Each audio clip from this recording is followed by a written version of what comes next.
मैं 3 महीने से घुटने के दर्द से बहुत परेशान थी।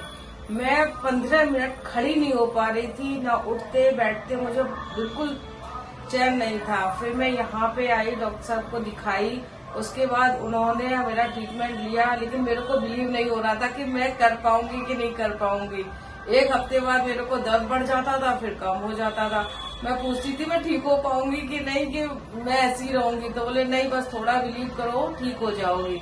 15 दिन बाद मैं काफी ठीक हो गई। उसके बाद मैं अपने बच्चों के पास यूएस गई, वहां जाके मैंने 15 दिन बस ट्रीटमेंट लिया। उसके बाद मेरे ट्रीटमेंट ऑन ऑफ रहे, लेकिन वहां पैदल मैं 8 से 10 किलोमीटर न्यूयॉर्क सिटी घूमी, मियामी गई, वहां से 4-5 किलोमीटर मैं पैदल चली, और कम से कम तो 10-12 हजार स्टेप तो मैं मतलब महीने में रेगुलर चलते हैं, रेगुलर में मतलब चली हूँ। बहुत अच्छा। और मुझे बहुत रिलैक्स मिला।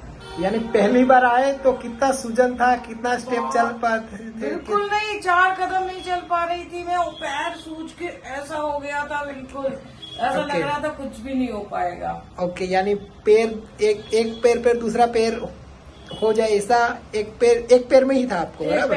एक पैर में, लेफ्ट पैर में पूरा एकदम से स्वेलिंग हो गया था। बहुत स्वेलिंग था, घर से नहीं चला जा रहा था। और मैं यूएस जाके इतना चल के आई हूँ, और मेरा ट्रिप भी बहुत अच्छा रहा, मतलब मैं बहुत खुश हूँ। ओके, एंड दूसरा हम ये भी आपको कहना चाहेंगे कि जब आए तो आपको विश्वास था कि नहीं था? बिल्कुल नहीं, 1% विश्वास नहीं। मेरे हस्बैंड मुझे पकड़ के लेके आए, मैंने कहा कि मैं पता नहीं हो, एक हफ्ते तक तो मैं सर की जानी खाती रही कि मैं नहीं कर पाऊंगी, लग रहा हो नहीं पाएगा, होगा कि नहीं, इतना दर्द हो रहा है। बोले बस थोड़ा बिलीव रखो और आप चल पाओगे, और अच्छे से चल पाओगे। और उन्होंने वो करके दिखाया। मतलब मैं 29 सितंबर को आई थी, और आई थिंक मैं अक्टूबर 15 मैंने लास्ट लिया, 3 वीक्स बस ट्रीटमेंट लिया था।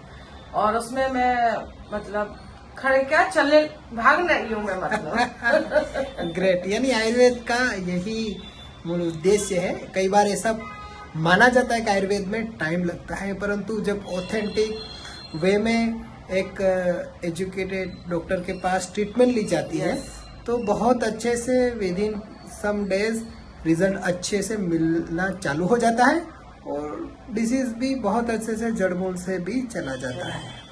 तो ये आयुर्वेद की ताकत है। मैं बस भी उसके करूंगी। हाँ, यानी आपका जो अनुभव है वही ये बोलता है। तो दैट्स गुड। और यहाँ आने से पहले आपने क्या क्या कर दिया था? अरे 4 डॉक्टर एलोपैथिक, उसने सर्जरी बता दी थी एक ने, तो कि आप सर्जरी करा लो। मैंने कहा नहीं, मैं पहले सर्जरी नहीं कराऊंगी, पहले मैं आयुर्वेदिक पे एक बार ट्रीटमेंट लूंगी, देन फिर मैं जाऊंगी अगर कुछ नहीं होगा करके। और उसमें मुझे पैसे तो मैटर ही नहीं करते थे, बस मुझे ये करना था कि मैं खड़ी हो जाऊं बस, और वो कर दिखाया। पैसे तो छोड़ ही दो, मतलब रिलीफ मिलना चाहिए। और ये मुझे पता था ऑपरेशन के बाद वो रिलीफ हमें नहीं मिलेगा जो मुझे यहाँ आके रिलीफ मिल रहा था। बस एक बिलीव था हमें आयुर्वेद पे, और बाद में सर के पास आके जो उन्होंने मुझे बिलीव दिलाया।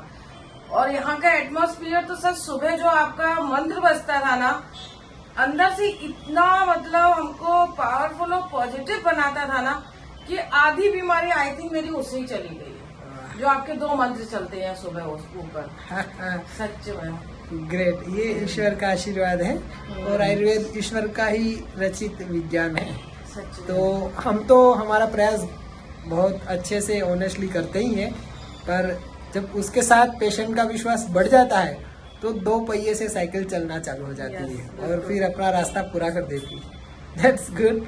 And again appreciate you, because आपने भले ही थोड़ा लेट, यानी धीरे धीरे करते विश्वास पूरा बना दिया, और आप डिसीज से ऑलमोस्ट फ्री हो गए। ये this is a big task, because according to allopathy ये लिगामेंट टेयर है। ये अंदर से लिगामेंट फट जाता है, और उसको ठीक करना बहुत ही टाइम लेता है। सर्जरी के बाद भी हमारे पास पेशेंट आते हैं कि ठीक नहीं होता है, और बहुत परेशान रहते हैं। सूजन एकदम जैसे फुटबॉल जैसा पाँव नी जॉइंट हो जाता है। तो इस सब में आपने सब कुछ मेहनत भी किया, यानी लेप वगैरह भी लगाया हमने, जैसे ऑयल का बताया वैसा भी आपने वो सब कुछ किया। तो इसके लिए आपको भी हम अप्रिशिएट करते हैं। यस।